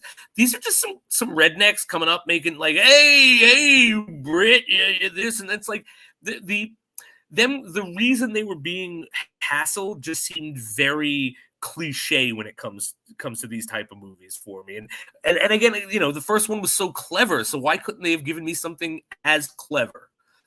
So again, that's why that was my problem with this scene in this movie. Okay. I mean, I enjoyed it. I agree with you. First two times around was clever. I liked it this time because I also saw it as like somewhat satire on, American culture, if you want to say it that. And I totally can see that being something that would totally happen because it's America. Sometimes we do dumb shit. It's true. When it's something different, we do dumb shit. Apparently, some of us do, and that's where I can see that kind of playing out in that scenario. And I also just wanted to see Whiskey kick some ass that was there. So I thought that was awesome. That fight scene is awesome. That fight scene is crazy, and the laser lasso later on when he freaking cut somebody in half with it, I thought was bananas. That was wild. I can agree with you that the whole Statesman concept, the potential isn't fully fulfilled. From what I understand, though, they were trying to set up a Statesman spinoff at some point, or I know that was a topic. I hope that, because I know they're doing a third Kingsman, like moving forward, not like the Kingsman, which was a prequel. So I'm hoping that maybe we can get more, Statesman in that, even though at the end of the film, Tequila is going to Kingsman with his top hat and everything and his umbrella, which I thought was hilarious. That was funny. Their like wild guy going to Kingsman. And they also get a Scotch distillery in Scotland, which I thought was because pretty cool as well. That was pretty awesome because it's them. They're, okay, we're going to work together now. Our resources are one and the same. It's the coming together of the groups. I like that. And I like the way that was symbolized at the end. That was cool. Yeah, and I can see that. I can see some of our problems with how the Statesmen were used in this film could be smoothed over in a third film. But see, my thing though is like, I really hate watching a movie and going, oh, okay, well, hopefully that makes sense in the next one, or hopefully the next one makes it better. It's like, I don't want the next one to make it better. I didn't pay money to see a commercial for the Kingsman 3. I'm there to see Kingsman 2. Like, don't set set up whatever you want, but don't let that be the thing that makes creative choices. Don't not give me the Statesman because you're going to give me the Statesman in the next one. I don't want the Statesman in the next one if I'm not getting him in this one. That's kind of my thought on it, because it's like, I don't, it's one thing when I go for the MCU and I go, I wonder what they're going to do with that next. The MCU is this, wide web of movies that I've been following for 10 years at this point. If you're giving me a sequel to a movie I liked and you're teasing a third which still hasn't come out, it's like, don't use that second one to set the third one up, because you're just shooting yourself in the foot. Yeah, well, which I think that's what a lot of people ding Iron Man 2 for, because they ding it because they feel like it was just let's pass the time before the Avengers gets here. So let's hopefully get to that. No, but that's not kind of what I meant for it. I'm just saying, I hope, since it has been set up, what's done is done at this point. Yeah. But if we are going to get a third one, maybe we get a third one where it's like, I would like to see them working together. I hope the Statesmen aren't just forgotten about. I want to see them in play and working together on a mission from the beginning. I think that would be cool. Yeah, and Eggsy is an interesting character in this film too, because he also picks up where he's learned a lot now, and he's with the Princess of Sweden It wasn't just a one-time save. Yeah, which is great. He talks about they're living together. He's meeting the in-laws. Like, it's a thing. At the end of the movie, he becomes a prince. Yep. And that's a fun scene with Percival, right? This is another reason why was Percival killed. Like, he's on the date with the king and the queen and meeting them, and they keep like the king is fucking with him. He's asking him questions that there's no way he thinks he knows the answer. And you see, like, he sits there for a second and then gives a very insightful answer, and then you see it's Percival on the computer looking it up. Like, I wanted to see more stuff like that. Like because that's a fun scene. That's a really fun scene. It is a really, really fun scene. It's one of my favorite scenes probably in the film. Besides, like, again, like, I enjoyed the Statesman stuff and also TV, to the point where we get a lot of Galahad. Well, now that Eggsy is Galahad in this film, the two Galahads working together, which I think is funny at the end when Tequila's like, one of you guys got to either come over to Statesman or do something, because this Galahad shit is confusing as hell. And then obviously Halle Berry's character ends up being the new Galahad. Their whiskey. Yeah, ends up being whiskey, and I think that's really cool. She gets everything. And that makes me also want to see, all right, I want to see Halle Berry kicking ass as whiskey with the Statesman. Because we've seen her, those of you who've seen John Wick Chapter 3, and you've seen Halle Berry kicking ass through a bunch of movies. One of them I heard she did a comic book movie once called Catwoman. I don't know. I've never heard of it. But she did do a James Bond movie. We're going to get to her in a couple of weeks. She did do a James Bond movie. Yeah, in a couple of weeks we'll be talking about her in another spy movie as an American agent working with the British. I think one of the things that fell flat for me in this film is Julianne Moore's Poppy. I agree. I don't love her. I love her, but I don't love her in this. Yeah, I don't know. Like, I think it's very underwhelming. That's a character you could have had a lot of fun with. They choose not to. Her motivations are she wants to get pretty much drugs legalized because she feels like, people with beer and alcohol and stuff got off easy. She wants it taxed and normalized. And I'm like, well, her plan's a little dated now, because since this movie came out, marijuana has been legalized in most states. And actually. Taxed. I was like, that's funny. This doesn't hold up. Because there is a moment, I think the princess is smoking the reefer, right? And that's what gets her all blue-veined. And it's like, I if this were going on, I could go and buy weed right now and smoke it, and I'd be fine because it's legal. Exactly. Poppy won for some parts. Poppy won. I did like her whole thing. Like, I'm one of the richest people. I'm one of the most successful businesswomen in the world. And because I do it with drugs instead of alcohol or, whatever she says, I can't be on the Fortune 500. Like, I kind of dug that. I wish they would have pushed her more. Like, they could have pushed that character to such fun lengths, and they just don't. Yeah, I agree. I agree with you 100%. That's a dig on the film. If I have to give one there. And then we get Sir Elton John, who I actually like. The excuse for having him in the movie is great, because she's like, listen, while Valentine was kidnapping celebrities, I decided to go ahead and kidnap one too for myself. And I've got Sir Elton John performing for me, and he's locked away in this island throughout the whole thing. I think was hilarious. It's phenomenal. And I love that he plays a big role at the end. Like you see him like jump kick someone, and that's the reason we played the song is because he starts playing Wednesday. And they're like, wait, isn't it Saturday Night's All Right for Fighting? And he's like, what's today? Wednesday? And yeah, boom. That's so cool. And then we didn't even get to the mechanical dogs, that's another thing I thought was That's stupid. what I wanted to get to now. The robot dogs. But Yeah. Elton John has the best moment with them where the robot dog is about to kill Harry, and Elton John just pops out, and I forgot this happened. He's just like, hi, it's me, Elton John. And the dog's like, oh, Elton John, friend. Like, that was hysterical. That's the best thing that the dogs do, because the dogs are just goofy too. And the thing is, she has these robotic dogs, but I didn't understand it because she has a line in earlier where she's like, oh, I don't trust humans, so I go with robots, but they're dogs. They're not humans. They're the only robots you end up with. Didn't really add up. And the guy from the first one with the robotic hand and the robotic voice box, but but not a robot, still a human. Just not a robot, still a human. Yeah. I agree. I also like the fact that they kept that through line going, that they brought the failed Kingsman guy from the first movie and kept him as a central part to the second movie.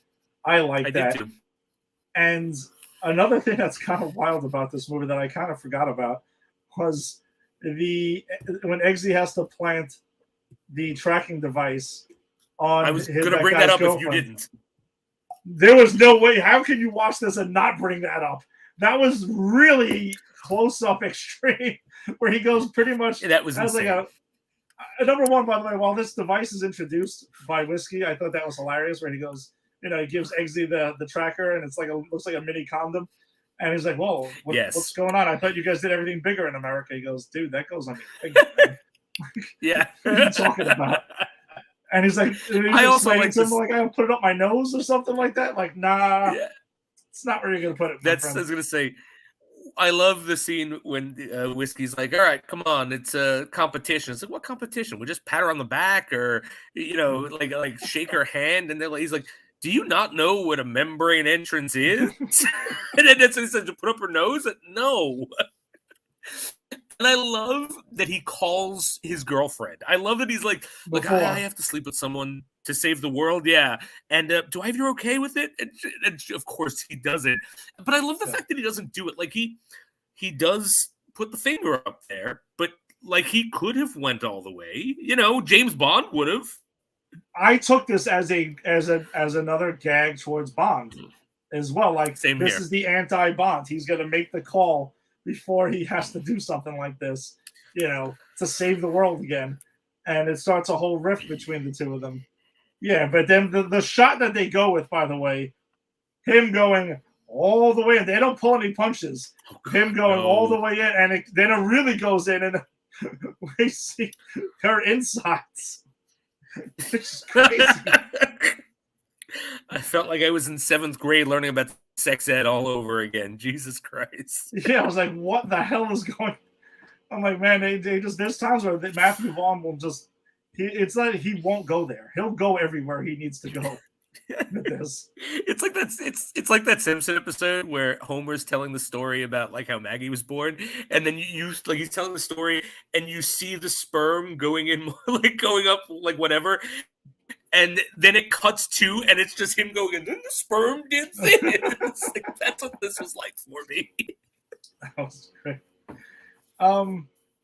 Yeah, and then that's like I said. I don't know. I just think for my dings on it, I kind of enjoyed this. I'm like, I would rewatch this film now. I'm not gonna have it on my list of things I banish to never rewatch again. I don't know. And I even told Angie, because Angie didn't really care for it the first time either. And I'm like, maybe you should give it a second watch and see what you think. I mean, maybe you will, maybe you won't. It was fun. I would actually say had fun with it this time. My review of this movie is, even though I didn't like it the second time around, I liked it more. I hated it the first time. This time I was fine with it. I just didn't like, if I'm going to rewatch a Kingsman movie, it's going to be the first one. But if you haven't, if you like Kingsman and you haven't seen this, or you've only seen this once and didn't like it, go back and give it another shot. You might like it more. You still might not like it, but you might like it more. So that's my review. Yeah, and I agree. And again, like I said, for me, the first Secret Service out of these two is no, I think it's the superior film. But I don't know. I just found this one to 100%. be more fun this time. I don't think it was too over the top as the first time I thought, where it just became jargon nonsense. I don't know. Oh, I do want to comment on one thing, and this is something that Harry's resurrection really does take the sting out of, and that's Merlin's death. Like, Yes. Merlin has this. Merlin, so Eggsy steps on a landmine while they're going to kill Poppy, and Merlin has this badass, like, well, I got this spray, just give me a second. And his whole plan is to freeze the mechanism for a second so he could take Eggsy's place, which he doesn't say. He doesn't even telegraph. I loved it. Mark Strong gives a great death where, like, he's standing there and he cuts a swath, like, through the bushes so he can be seen by the guards. He starts singing "Take Me Home, Country Road," and, like, he waits till they get there and he blows up. And it would have been a tearful moment. But I remember the first time watching this going, all right, so in the third one, they're just going to find a way to put his body back together, right? Because that's what we did with Galahad. So again, like, Harry's being brought back to life kind of neuters a moment that should have been emotional. So that I wanted to bring it up because it's a good scene, but I feel it was neutered by the movie. Yeah, I agree with you. I think that's the case, and I mean, my guess is he's dead, but you never know. You're right, because now the precedence has been set for that. We'll see in the third Right. movie, and if he shows up magically and we find out he didn't die, we're not going to be shocked by it because we saw this. Now, if the third movie happens and he's dead, then all right, in the lineage of these films, Okay. I can look back Then- on yeah, it and say, then at all right, least- you kind of went for it this time. Agreed. You had the balls to do it right. Agreed. Absolutely. But I agree with you, though, too, that we shouldn't have to wait for that. But we'll see what happens, We'll see what happens. And- I mean, because here's the thing is, like, they neutered it in this movie because of something they took away from the first movie. So it's fair to say, well, if the third one holds this up, at least it gives support and strength to it. Yeah, because I do feel that there are, sequels can have effects on other films and franchises constantly. They can make absolutely, or break things all the time. Absolutely. All right. So then I guess let's move on to the new film. Let's talk about All right. The Kingsman, which I know Bert saw last night and Gabe dropped a little bit of his review on Facebook. So this time we get a prequel. So for the third film in the series, we get a prequel about the origins of the Kingsman. I guess not something I ever was thinking of. Like, we need an origin movie for how the Kingsman started, but I'm not broken up that we got it. We got that story at least. I think when I saw the film, though, how much of the Kingsman origin do we really get besides names to certain things and that's it? Like, yes, it does tell the story of why the Kingsmen were ever started, period. We get the reason why it's the Knights of the Round Table, like the naming we get with Galahad and Merlin and Arthur and everything. Like, that reason is there. I don't love the reason necessarily. And do we really need the reason? Like, are we going to get a Statesman prequel where we have an American boy's son who dies during, I don't know, Vietnam, and he really, really loved his whiskey, and he was an alcoholic, so they named the Statesman after booze? Because that's what this is. This is someone's kid who loves King Arthur because he's British. It's like, I don't need this. They're English and King Arthur. I get it.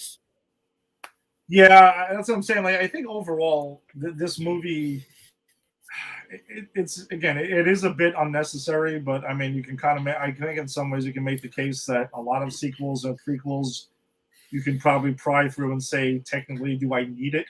That's why I don't really go down that route. I'm more like, all right, let's see what happens, or maybe it changes something or something like that. Like the Matrix Resurrections, like. Not to get into that whole thing again, but doesn't really change much of the Matrix story, so that's why that one's kind of unnecessary. even what you said about the Batman, right? Like, it's not a sequel, but like, if you're gonna do something, you've got to give us something new that we haven't seen. And if you're gonna do a prequel or a sequel, you have to give us something we haven't seen, but that feels like nostalgic, or that feels like it has the feel of the first one, but it's something new. You know what I mean? Yeah. And I think that, like, so I don't even care. Like, I didn't even need to know how the Kingsman gets started. Who cares, right? But I was here for the story, and I was curious to see how they were going to execute it. And I think that's my problem with this movie, is that largely it's not that it's unnecessary. It just okay, this is how it happened. It's kind of underwhelming. Yeah, I agree. And there are things I like about the Kingsman. Same here. I like Ralph Fiennes anytime we're gonna get him. I like him. I mean, we joked around because of Double O Deep Dive. We're like, hey, this is Mallory's origin story. So I guess it could work as Mallory's origin story too, if we just want to pretend it is. It could. It could, or it could work as his origin story in the Avengers. Do you remember that movie with him, Uma Thurman, and Sean Connery? Yes. It could be his origin story. It could be his origin story in a lot of things.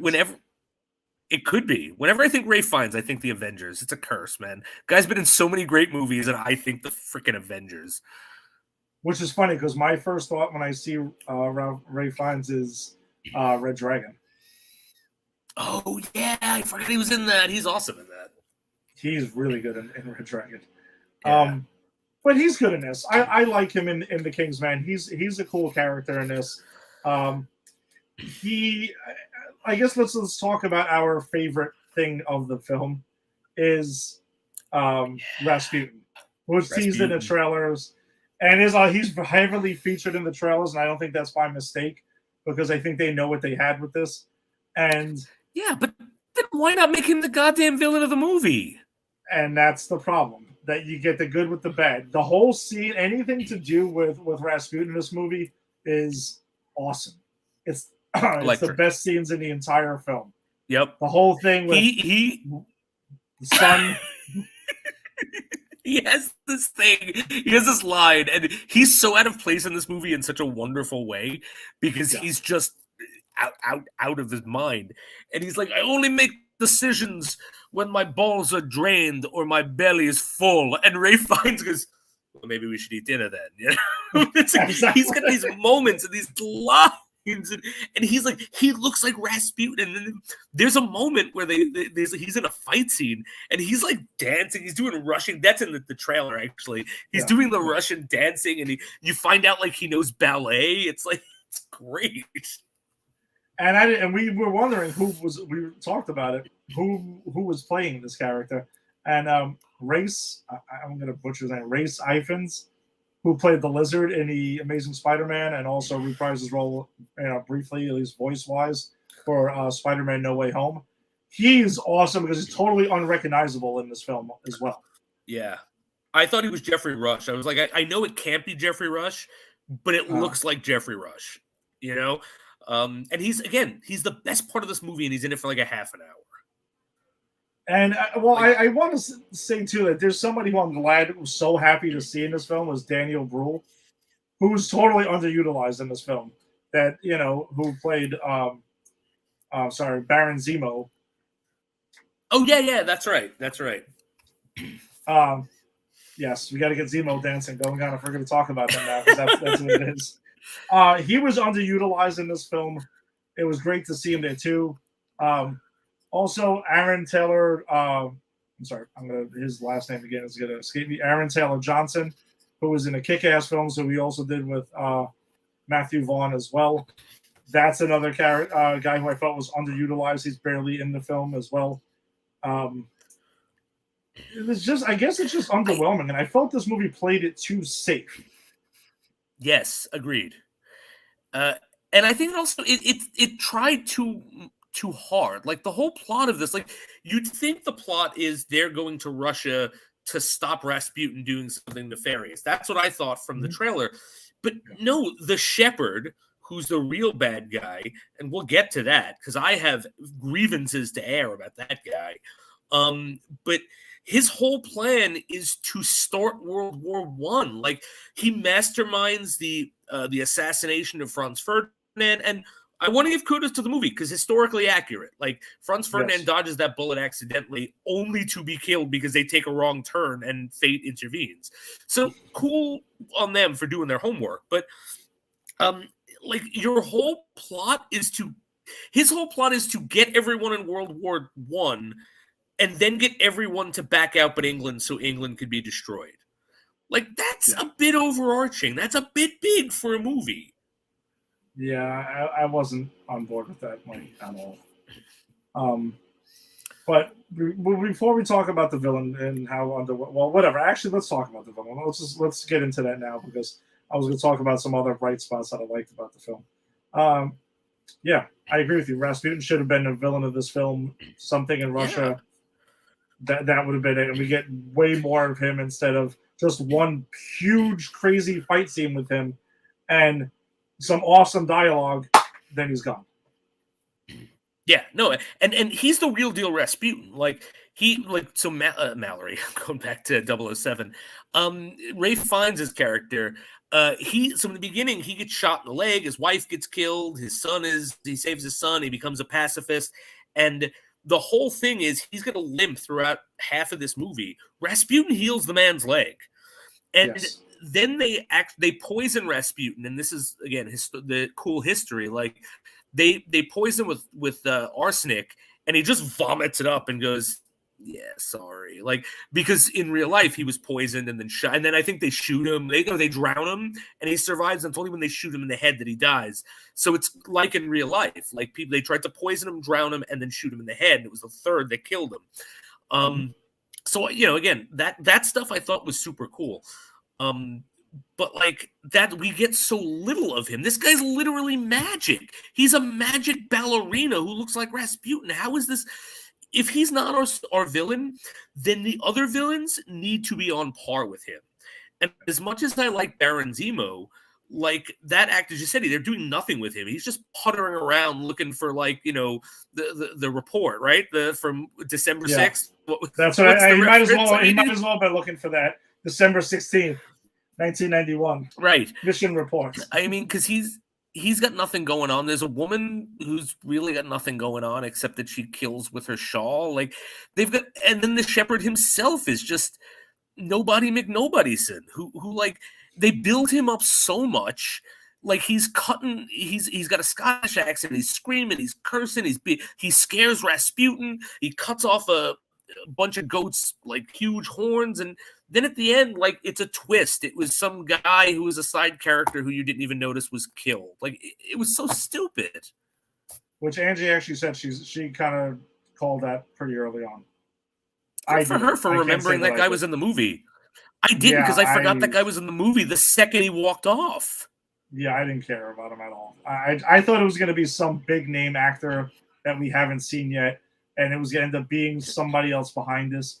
Or maybe even who we get in the mid-credit scene when we find out it was like Adolf Hitler gets recruited to join this whole thing, which now it's funny because there's a part of me that wants to see where that story goes, but not really, though, because of what happened here.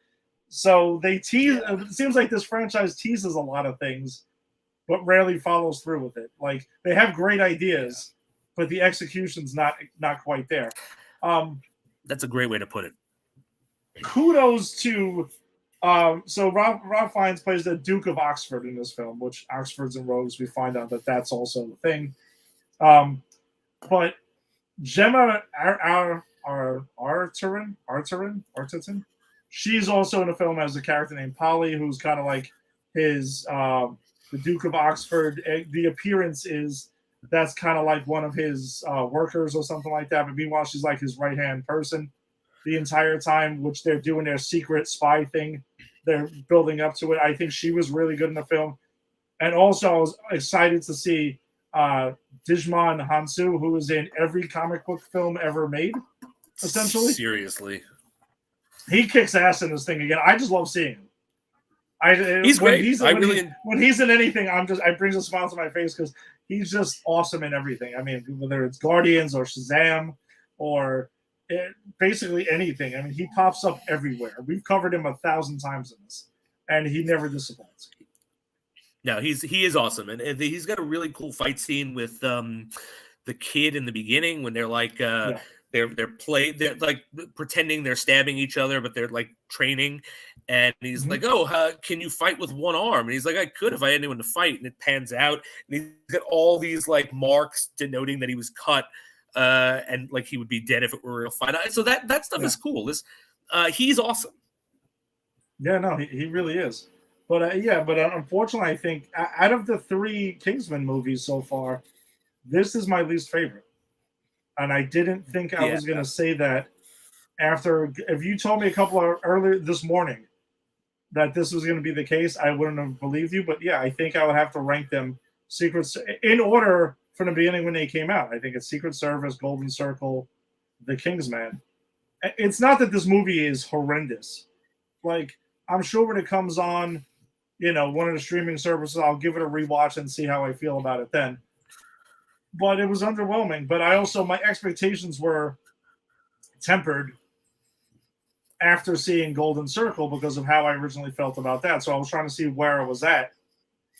But I was hoping it was going to be a return to form, but definitely not. Yeah, I agree. It's not terrible. I'm not sad I saw it. I'm not like telling it to go F itself like I do some other movies on this show.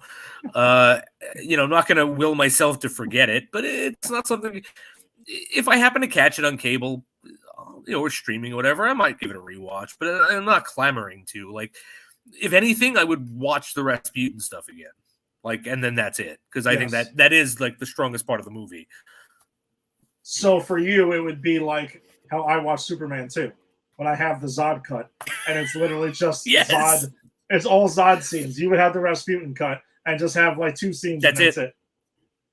That's it. The Rasputin cut. It's like 20 minutes. It's wonderful. It's a short film. It's a short film. It's one in and out. That's it.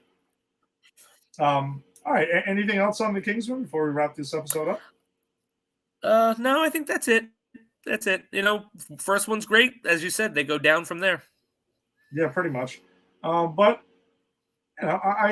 there's still where I want to see more of the franchise, because I would like to see. I guess the one I would really be urging for is a Kingsman 3 with Eggsy and everyone, and I want to see that one give the shot if I had to give anything, because I don't think we're getting another sequel to the Kingsman, especially because the box office was not great. At all. It bombed pretty hard. No. Yeah, as much as I could, I want to see where Adolf Hitler goes. Bring him into Kingsman 3, freeze his body or something. Yeah, why not? Whatever. In this universe, anything goes anyway, so why not? Exactly. All right, cool. So that does it for us tonight on Granny's Peach Tea. Thanks for joining us. As always, we appreciate it. If you like what you heard tonight, you can head on to Facebook and join our group of Granny's Peach Tea, where we share a bunch of news and stuff like that throughout all comic book stuff, movies, and TV shows. So that's kind of what we cover. And join the daily conversation, because there's a lot of things that we talk about and we get excited about that don't make the show every week. Otherwise, this show would be 9-10 hours every single week. So we can't do that. We learned that after the first episode, put it that way. It's true. The marathon episode, which we did beat with 2 shows, but with a movie and a show. We literally only covered 2 things last week. It's so weird, but that just shows you how much we had to talk about with that. We had a lot. It's true. So there is that.